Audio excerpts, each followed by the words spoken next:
LA today. I thought we'd take a little bit of break from our grammar unit and start working on one at least personal narrative.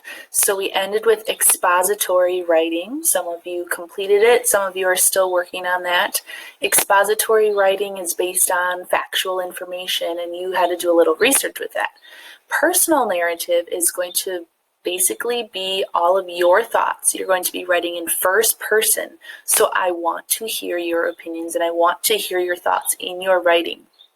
The topic of your personal narrative is going to be, well, this pandemic that we are currently living in. Believe it or not, you are making history right now. I did see that the Wisconsin Historical Museum is collecting journals. They want people to write 30, 60, or 90-day journal entries so they can use that in the future for one of their displays. We are not going to be doing that, but if you are interested, you can go to the Wisconsin Historical Society online and you can do that on your own. We're kind of going to be doing something similar to that, but in a way where you are writing just one page of basically how you are coping with this pandemic. What are some things that you're doing? What are your thoughts? What is difficult? What do you like about it? So take a look at this page. This is right out of your language arts book. So what is actually a personal narrative?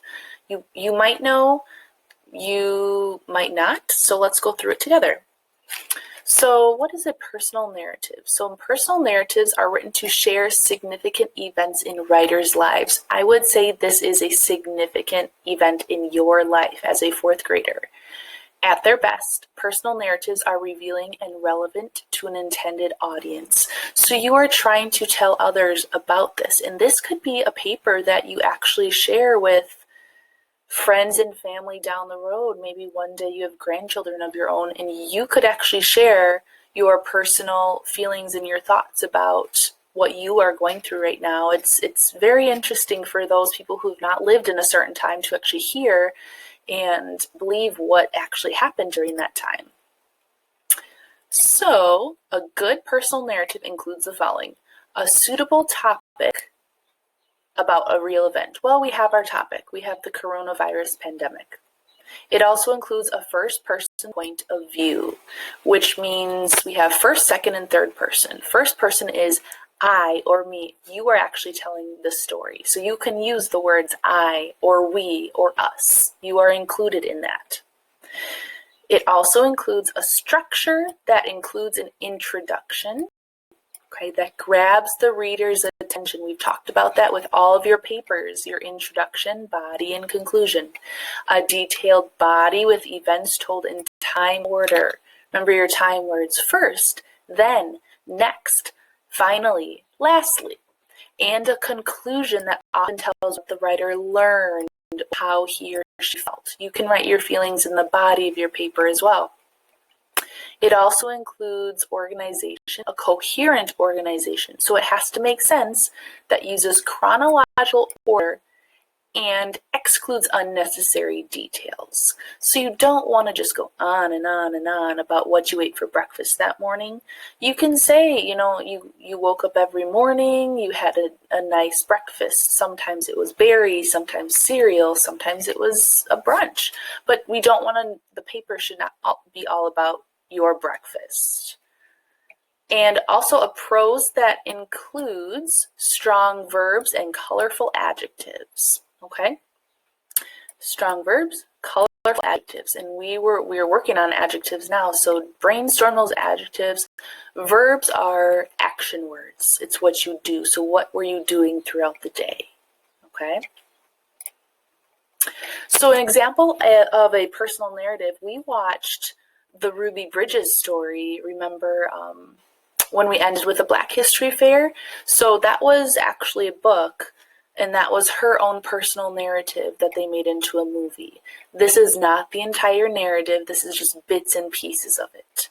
So the book is called Through My Eyes, and Ruby Bridges, you can kind of see it, she did write it herself. So it's in first person.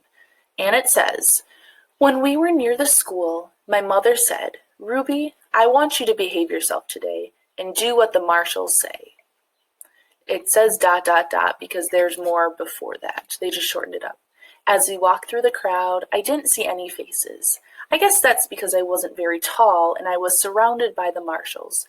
People yelled and threw things. So this is what she actually saw. She's telling her audience how she felt and what she actually saw. I could see the school building and it looked bigger and nicer than my old school. When we climbed the high steps to the front door, there were policemen in uniforms at the top. The policeman at the door and the crowd behind us made me think this was an important place. It must be college, I thought to myself. So this is a very shortened version of a personal narrative. She doesn't really have, the person who chose these words doesn't really have an introduction, body, and conclusion, which I would like you to have. But you can tell what feelings that Ruby Bridges did feel and emotions. This one is about bringing home a new puppy. It is titled, "Welcome Home, Holly."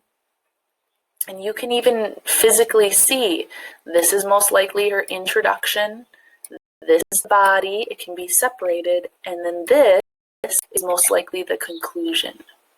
So it says, "The ad in the paper said, 'Free puppies to a good home.' We called the number to ask a few questions. My brother and sister and I had always imagined getting a yellow-haired dog. The owner said yellowish. When we pulled into the driveway, my family and I were surprised to see brown dogs. Since we drove so far, we decided to get out of the car and take a look at the puppies. I wasn't even halfway to the pen when I made my decision. We had to get one." So they kind of, Claire, who wrote this, she kind of left, this would be like her topic sentence. She kind of left the reader guessing what's going to happen next.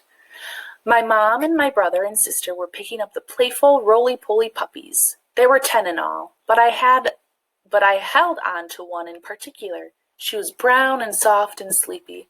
I was in love. As I looked around to show my mom, I saw my sister Katie trying to pick up 2 puppies, but one slid through her arms onto the wet grass. Katie panicked, but the puppy got up and ran to its mother. Max walked around with a giant smile on his face, picking one up after another and brushing his cheek against their floppy ears. He was laughing at them falling over themselves, chasing one another. He was overwhelmed with the puppy sweetness." So here she is seeing what her siblings are doing as they are getting a puppy. "After an hour of playing with all the puppies, my mom asked which one we should choose.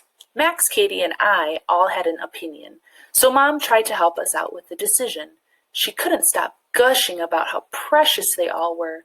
We finally decided to get the sleepy one that I still held in my arms since the moment we arrived. The owner said we had to wait another 2 weeks before we could take Holly home. We pulled slowly out of that long driveway, keeping our eyes on the puppies, playing in the grass until we went around the bend." Okay, so it ends nicely. We know there's going to be more to the story, but it doesn't end super abruptly. So they're kind of just driving off into the sunset in a way around the bend, and it's a nice ending. Very good introduction. The body tells us what's going on. That's kind of where the action is. And then the conclusion, it's kind of dying down a little bit, and that's what we want. So what actually makes a good personal narrative?